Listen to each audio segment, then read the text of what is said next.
Good morning, children. Welcome to your biology class. Dear students, we are going to start with our next chapter, heredity and evolution. What is heredity? The word heredity and inheritance means the transfer of character or traits from parents to their offspring. Characters क्या होते हैं बेटा? Characters are the qualities of an organism, the features or the qualities of an organism. And when these characters or these qualities transmit from parents to their offspring, we call it as heredity. You might have heard you resembled with your mother or with your father. आपने कभी किसी न किसी को कहते हुए सुना होगा कि आप अपने मदर से या फादर से रिजेंबल करते हैं या फिर आपके अंदर दोनों के ही फीचर्स प्रेजेंट हैं. You are mixture of both. Okay, this is because you have received characteristics, you have received features from your parents. What is variation? Variation we have already discussed in our previous chapter. Variation is the differences which are present among the individual. For example, in your family members, you differ from each other on the basis of your height, on the basis of your skin color, your eye color, your hair pattern. So, all these differences are known as variation. Okay. So, here is the color variation in the birds. In the beetle, the size is different. Okay. The color is different. Same is with the leaves, same is with these dogs, same is with human beings. We differ from each other. We are not exact copy of each other. We have differences. And these differences are known as variation. Okay, for example, our skin color is different, our hair pattern is different, our eye color is different, our fingerprint is different. Okay, so these are variations. So, when organisms reproduce, these variations pass on from parents to their offspring. And when these variation passes from parents to offspring, the offspring also has some variations which are different from their parents. Okay, so ये variations कहाँ से आई? ये variation आई DNA copy से. DNA जब copy हो रहा है और उस टाइम पे जो चेंजेस आती हैं, जो इनएक्यूरेसी आती हैं, उसी को हम क्या कहते हैं? वेरिएशन. ओके, सो जब भी ऑर्गेनिज्म रिप्रोड्यूस करता है तो उसके डीएनए कॉपी में माइनर चेंजेस आते हैं, माइनर इनएक्यूरेसी आती है, उसी को हम कहते हैं variation. Variation are less in asexual reproduction. Asexual reproduction में वेरिएशन कम आती हैं because only single parent is involve for the reproduction. एक ही पेरेंट का एक ही जो सिंगल पेरेंट है उसी का डीएनए कॉपी हो रहा है, तो उसमें वेरिएशन के चांसेस कम है. While in sexual reproduction the DNA of two organisms are combining. So, यहाँ पे sexual reproduction में variation के chances ज़्यादा हैं. Variation दोनों type की होती हैं बेटा, favorable as well as unfavorable. Favorable variation वो होती हैं जो organism को help करती हैं अपने environment के साथ adjust होने में. So, favorable variation or useful variation help the organism to adjust to the changes in the environment. Okay. While there are some unfavorable or variations also which do not help the organism to adjust with the environment. So, किसको survival advantage मिलेगा? कौन सा organism अपनी environment में ज़्यादा अच्छे से better way से survive करेगा? The organism which have useful or favorable variation. For example, यहाँ पे देखिए polar bear की fur का color कैसा है? White. Okay, और snow का color भी कैसा है? White. तो ये यहाँ पे उसको सर्वाइवल एडवांटेज मिला है कि वो बैकग्राउंड के साथ मिक्स हो जाता है और उसे आप इजीली आइडेंटिफाई नहीं कर सकते. Same case with the insect. Grass ऊपर देखा होगा आपने, ग्रीन कलर का होता है. ओके, सो ग्रीन ग्रास में उसको आइडेंटिफाई करना मुश्किल होता है. ओके, यहाँ पे देखिए बीटल्स का कलर भी कैसा है. सो बीटल्स की बॉडी में भी ये जो है ये क्या है? वेरिएशन. अब ये देखिए ब्राउन कलर की बीटल थी, तो ये ब्राउन कलर की बीटल आपको इजीली ग्रीन ग्रास में दिखाई दे जाएगी, है ना. तो ये जो वेरिएशन है इसका कलर यहाँ पे, ये इसके लिए अनफेवरेबल हो गया.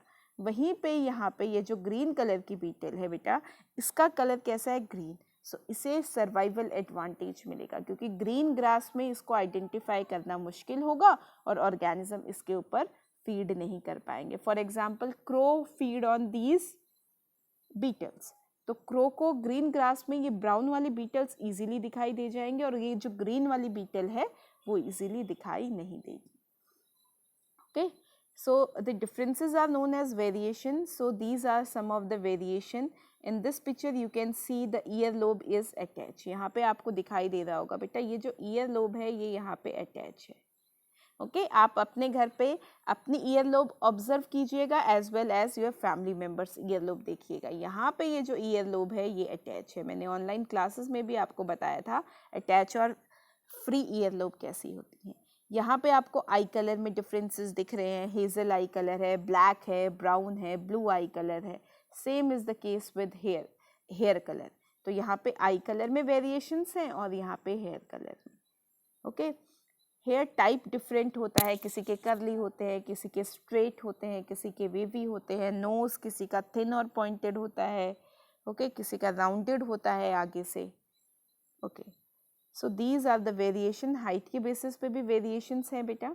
Okay now what are the rules for inheritance of character और traits. Okay so we all know characters are transferred from parents to their offspring with the help of genes. Now where are genes located? genes कहाँ पे located हैं? तो ये cell है और ये cell का न्यूक्लियस है. सेल के न्यूक्लियस में ये जो थ्रेड लाइक स्ट्रक्चर होता है we call it as chromatin. इसको हम क्या कहते हैं बेटा? इसको हम क्रोमेटिन कहते हैं. और यही क्रोमेटिन जब सेल डिवीजन के टाइम पे डिवाइड होता है इट फॉर्म क्रोमोसोम्स. ये क्रोमोसोम्स बनाता है. So this is a chromosomes and ये एक क्रोमोसोम हो गया. और जीन्स कहाँ लोकेटेड है? इस क्रोमोसोम के ऊपर ही जीन्स लोकेटेड है. तो यहाँ पे ये जो ए और बी सी मैंने मार्क किया है, what are these? These are the genes. So where are genes located? genes are located on the chromosome. Where is chromosome present? Chromosome is present in the nucleus of the cell. Okay. Now the principle for inheritance is what? Both mother and father equally contribute their genetic material to the child. Mother और father दोनों equally genetic contribution देते हैं. You know कि human being में कितने chromosomes हैं? We have 46 chromosome. So 23 chromosomes are present in egg and 23 chromosomes are present in sperm. So आपके mother और फादर दोनों इक्वली कॉन्ट्रीब्यूट करते हैं. Okay, 23 chromosomes you receive from your mother and 23 chromosome you receive from your father. So both the parent equally contribute the genetic material to the child. Okay, so Gregor John Mendel, he was the first scientist जिन्होंने हमें ये बताया characters transmitted from parents to their offspring. Okay. So that is why he is known as father of genetics. Okay, father of genetics. Genetic word का मतलब क्या है? The branch of biology which deals with the study of heredity and variation, or you can say the branch of biology which deals with the study of genes. Okay, so what are chromosomes? Chromosomes are thread-like structures which are present in the nucleus. They contain genes. Genes are the unit of heredity which transmit characters from parents to their offspring. And genes are made up of DNA and protein. Genes are made up of DNA and protein. ये आपका NCERT question है, इसका answer हो गया genes are made up of DNA and protein. So these genes are of two type, dominant and recessive. Okay, dominant gene कौन सा होता है? जो हर कंडीशन में खुद को एक्सप्रेस करता है, उसको हम डोमिनेंट जीन कहते हैं. रेसेसिव जीन कौन सा होता है? The gene which express itself only in the presence of identical gene. जो आइडेंटिकल जीन की प्रेजेंस में ही खुद को एक्सप्रेस कर पाता है. इसका एग्जाम्पल देखेंगे हम. ओके सो डोमिनेंट जीन कैसा होगा? डोमिनेंट जीन होगा बेटा जो, फॉर एग्जाम्पल डोमिनेंट जीन को हम हमेशा कैपिटल से लिखते हैं और रेसेसिव को हम हमेशा स्मॉल से लिखेंगे, स्मॉल लेटर से. फॉर एग्जाम्पल यहाँ पे मैंने कैपिटल टी लिखा है. ये किसको रिप्रेजेंट कर रहा है? टॉल हाइट को. ओके सो इस कंडीशन में हाइट कैसी होगी, टॉल, क्योंकि भाई दोनों जीन्स डोमिनेटिंग है। अगर ये वाली कंडीशन है कि एक जीन डोमिनेटिंग है दूसरा रेसेसिव है, तो भी कौन सा खुद को एक्सप्रेस करेगा, डोमिनेटिंग खुद को एक्सप्रेस करेगा।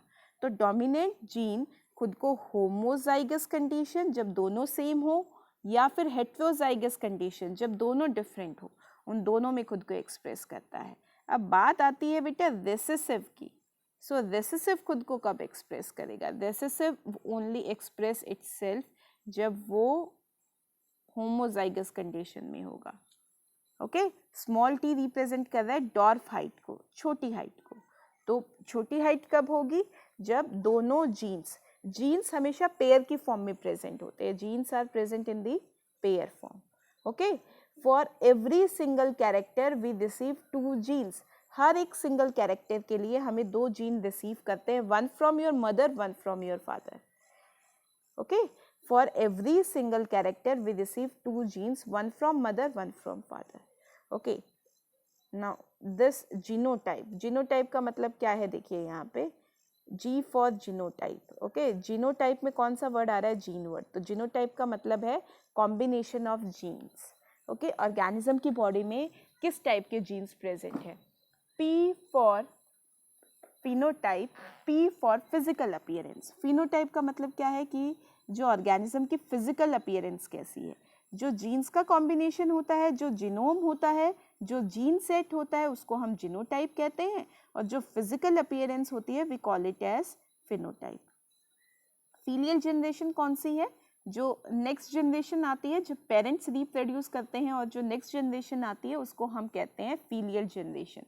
फॉर एग्जाम्पल, पेरेंट्स ने रिप्रोड्यूस किया तो F1 जनरेशन आई, फर्स्ट फीलियल जनरेशन आई। अब यही जब फर्स्ट फीलियल जनरेशन रिप्रोड्यूस करेगी तो F2 जनरेशन आएगी, second filial generation. Okay, so every single character we have 2 genes, so it is very important. यहाँ पे देखिए, so the offspring child inherit 2 genes for every single character, 1 from mother and 1 from father. ठीक है, आपको 2 single jeans मिलते हैं, एक mother से और एक फादर से। Okay,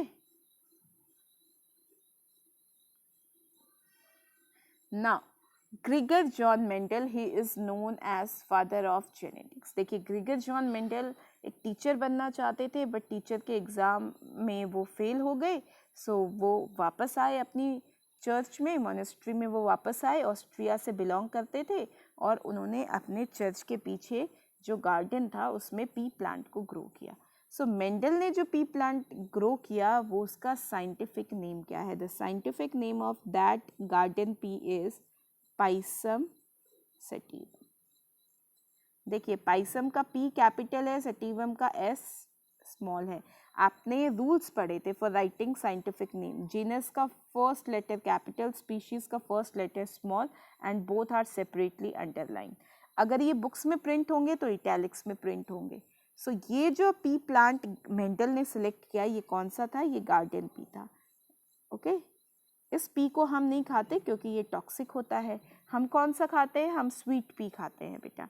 so Gregor John Mendel, he is known as father of genetics, क्योंकि मैंने आपको बताया he was the first person जिन्होंने हमें क्या बताया, characters transmitted from parents to their offspring with the help of experiment he conducted on garden pea. The scientific name of garden pea is Pisum sativum. Okay, so why did Mendel selected pea plant? Mendel ने pea plant को क्यों select किया? First point, pea plant self pollinating plant है, उसमें self pollination होता है, तो आपको insects पे depend नहीं होना पड़ेगा pollination के लिए। Second thing, it produces a large number of offspring, वो large number of offspring produce करता है, जल्दी मैच्योर होता है और जल्दी ही अपने ऑफस्प्रिंग प्रोड्यूस करता है। लाइफ स्पेन जो है पी प्लांट का वो शॉर्ट है। And the most important, it has 7 pair of contrasting character. ठीक है, 7 पेयर मतलब टोटल 14 डिफरेंट कैरेक्टरिस्टिक्स को उन्होंने स्टडी किया, कॉन्ट्रास्टिंग, जो एक दूसरे से अपोजिट थे। फॉर एग्जाम्पल, अगर एक में प्लांट की हाइट टॉल थी तो दूसरे में प्लांट की हाइट डॉर्फ थी, छोटी थी। एक में पॉड का कलर, पॉड क्या होता है बेटा, ये जो आपका मटर आता है इसको कहते हैं पॉड। तो एक में पॉड का कलर ग्रीन था, दूसरे में येलो। एक में पॉड की जो शेप थी वो इन्फ्लेटेड थी जैसी मैंने बताई है, और दूसरे में कैसी थी बेटा, इस तरीके से कंस्ट्रिक्टेड। ओके, सीड शेप एक में राउंड थी, दूसरे में रिंकल्ड। सीड का कलर एक में येलो था, जो मटर का दाना होता है उसकी बात कर रहे हैं, मटर की सीड। दूसरे में ग्रीन कलर। एक में फ्लावर जो थे एक्सियल पोजीशन पे थे, यानी कि स्टेम की टिप पे फ्लावर नहीं थे। ओके, और दूसरे में टर्मिनल पोजीशन थे, यानी जो स्टेम टिप है उसके ऊपर फ्लावर थे। ओके, एक में फ्लावर का कलर वॉयलेट था और दूसरे में फ्लावर का कलर कैसा था, वाइट। सो ये 7 pair of contrasting characters Mendel ने अपनी स्टडी में यूज किए थे। Now this is the monohybrid cross. Monohybrid cross में हम कितने कैरेक्टर्स को स्टडी करते हैं, we study one single character, एक सिंगल कैरेक्टर को हम स्टडी करेंगे। तो यहाँ पे देखिए आप, मोनोहाइब्रिड क्रॉस, मोनो का मतलब होता है वन, और हाइब्रिड जिसमें दो ऑर्गेनिज्म की कैरेक्टरिस्टिक्स हो। So monohybrid cross is a cross in which one single character is studied. A cross between two plants or between two organisms to study one single character, जिसमें आप एक single character को study करेंगे। तो इसमें हम जो सिंगल कैरेक्टर स्टडी करने जा रहे हैं वो है प्लांट हाइट। क्या है बेटा, प्लांट हाइट। तो एक में प्लांट की हाइट थी टॉल और दूसरे में प्लांट की हाइट थी डॉर्फ। ओके, तो कैपिटल टी हम लिखेंगे वो टॉलनेस को रिप्रेजेंट करेगा, स्मॉल टी हम लिखेंगे वो डॉर्फनेस को रिप्रेजेंट करेगा। और डोमिनेंट जीन को कैपिटल से लिखा जाता है, तो आपको पता चल जाएगा कौन सा डोमिनेटिंग है, और जो रिसेसिव होता है उसे स्मॉल लेटर से लिखते हैं। ओके, इनको हम एलील या फिर हम कहते हैं इन्हें allelomorphic pair, because they are present in pair form. ये पेयर की फॉर्म में प्रेजेंट होते हैं, they are always present in the pair form. इस तरीके से होते हैं ये एलील्स और allelomorphic pair. What are alleles? Alleles are the alternative form of a gene. तो यहाँ पे आपको क्या ध्यान रखना है, कैपिटल टी किसको रिप्रेजेंट कर रहा है, टॉलनेस को, और स्मॉल टी किसको रिप्रेजेंट कर रहा है भाई, स्मॉल टी रिप्रेजेंट कर रहा है डॉर्फनेस को। ओके, तो यहाँ पे देखिए These are our parents। तो ये क्या है, पेरेंट्स है, तो यहाँ पे मैंने लिख दिया बेटा पेरेंट्स। अब कोई भी ऑर्गेनिज्म रिप्रोड्यूस कब करता है, जब उसमें सेक्सुअल मैच्योरिटी आती है। सो सेक्सुअल मैच्योरिटी में क्या होता है ऐसा, सेक्सुअल मैच्योरिटी जब प्यूबर्टी आती है ऑर्गेनिज्म के अंदर, तो उसमें गैमेट फॉर्मेशन स्टार्ट हो जाता है, मेल एंड फीमेल गैमेट की फॉर्मेशन। ओके, सो यहाँ पे ये पेरेंट्स कब रिप्रोड्यूस करेंगे, जब इनमें गैमेट फॉर्मेशन स्टार्ट हो जाएगा। पेरेंट्स से गैमेट कैसे बनाएंगे, दो रूल्स हैं। गैमेट को हम सर्कल के अंदर लिखेंगे, we are going to write gametes in the circle form, circle में लिखेंगे, और जितने जीन्स, जितने क्रोमोसोम्स यहाँ पेरेंट के पास होंगे उसके हाफ होके जाएंगे। ठीक है, क्रोमोसोम नंबर हाफ होता है, मैंने आपको बताया था मियोसिस डिवीजन की हेल्प से। देखिए आपकी बॉडी में 46 क्रोमोसोम है, लेकिन जब बॉयज में स्पर्म की फॉर्मेशन होती है तो स्पर्म में 23 जाते हैं।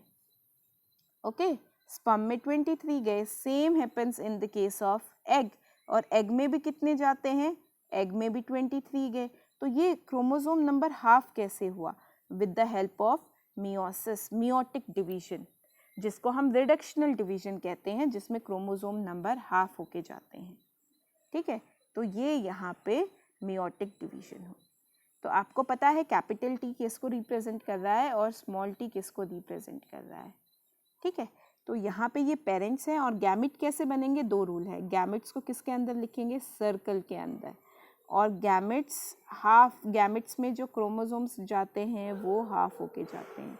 सो यहाँ पे ये देखो आपने सर्कल की फॉर्म में लिख दिया, यहाँ पे 2 थे, 2 का हाफ हो गया 1, है ना। तो पेरेंट्स और गैमेट में डिफ्रेंशिएट करेंगे आप with the help of this circle. अब क्या होगा, फ्यूजन ऑफ गैमेट। अब आपको पता है भाई स्पर्म के साथ स्पर्म फ्यूज नहीं हो सकता, एक पेरेंट के गैमेट दूसरे पेरेंट के गैमेट के साथ फ्यूज होते हैं, तभी रिप्रोडक्शन पॉसिबल है, जाइगोट की फॉर्मेशन। तो इस फर्स्ट गैमेट को आप पकड़ लीजिए और इसको फ्यूज करवाइए सेकंड पेरेंट के फर्स्ट गैमेट के साथ। तो क्या कॉम्बिनेशन मिला, कैपिटल टी स्मॉल टी। अब ये भी हो सकता है कि बेटा ये वाला गैमेट इसके साथ फ्यूज़ हुआ तो कैपिटल टी स्मॉल टी। अब ये हो सकता है, अब ये देखो फर्स्ट गैमेट का काम हो चुका है, अब इस सेकंड गैमेट को आप पकड़ेंगे तो हो सकता है ये सेकंड गैमेट यहाँ इसके साथ फ्यूज़ हो जाए तो भी आएगा कैपिटल टी स्मॉल टी। अब ये हो सकता है ये सेकंड गैमेट पेरेंट के सेकंड गैमेट के साथ फ्यूज़ हो जाए तो भी आएगा कैपिटल टी स्मॉल टी। यानी बेटा यहाँ पे सारे कॉम्बिनेशन कैसे आए, कैपिटल टी स्मॉल टी। यानी अगर आप यहाँ पे जीनोटिपिक रेशियो निकालोगे तो क्या आएगा, जीनोटिपिक रेशियो तो कुछ आएगी नहीं क्योंकि सारे के सारे सेम हैं। तो अगर आप यहाँ पे जीनोटाइप बताओगे तो सबका जीनोटाइप सेम है और इस जीनोटाइप से आप इसका फिनोटाइप निकाल सकते हो। फिनोटाइप क्या होता है बेटा, फिजिकल अपीयरेंस। अब आपको पता है कि जब डोमिनेंट और रेसेसिव है ना दोनों साथ में है तो भी कौन एक्सप्रेस करेगा, डोमिनेटिंग। तो इस कंडीशन में प्लांट की हाइट टॉल, इसमें भी टॉल, इसमें भी टॉल, इसमें भी टॉल। तो ये आपकी F1 जनरेशन थी, फर्स्ट फीलियल जनरेशन। तो बेटा F1 जनरेशन में प्लांट की हाइट कैसी होगी, टॉल। तो F1 में ऑल आर टॉल, F1 में पता चल गया सभी कैसे होंगे बेटा, टॉल होंगे। ठीक है, अब देखिए अब बात आती है आपकी F1 रिप्रोड्यूस करेगी। तो भाई F1 कैसी थी, F1 में सेल्फ पॉलिनेशन हो रहा है तो यहाँ हम लिख देंगे self pollination in F1। Okay, तो अब गैमेट बनेंगे। F1 भी कब रिप्रोड्यूस करेगी, जब वो गैमेट फॉर्मेशन करेगी। तो यहाँ पे बेटा बहुत सिंपल है, देखिए अब गैमेट का रूल पता है, गैमेट सर्कल में आएंगे और क्रोमोसोम नंबर हाफ हो जाता है ना। तो यहाँ पे इनको आपको हाफ करना है। तो ये देखिए ये क्या है, कैपिटल टी स्मॉल टी, और इसका भी गैमेट क्या बनेगा, कैपिटल टी स्मॉल टी। अब आपके ये गैमेट बन गए और आपने लिख दिया गैमेट। अब ये गैमेट क्या होंगे बेटा, आपस में फ्यूज होंगे। तो देखो इनको फ्यूजन करवाएंगे और यहाँ पे हम बनाएंगे Punnett square. We are going to draw a Punnett square. ठीक है, तो आपको यहाँ पे देखिए पनेट स्क्वायर मिला था और पनेट स्क्वायर जो है वो इस तरीके से बनता है काइट की शेप में। मैं इसको थोड़ा सा बड़ा बना लेती हूँ। ओके, थोड़ा सा बड़ा बनाते हैं इसको।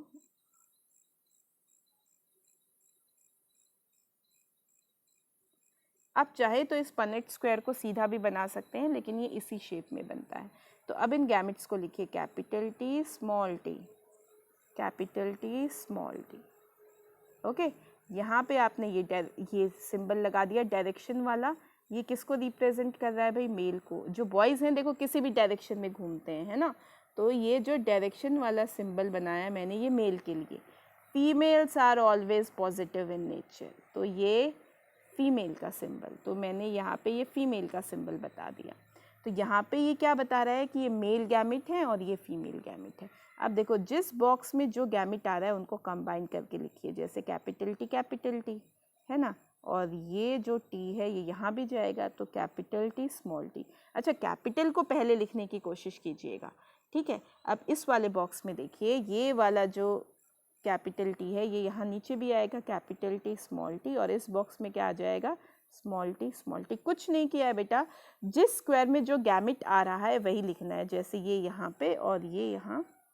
ओके, अब आप जीनोटिपिक रेशियो कैसे निकालेंगे, वेरी सिंपल।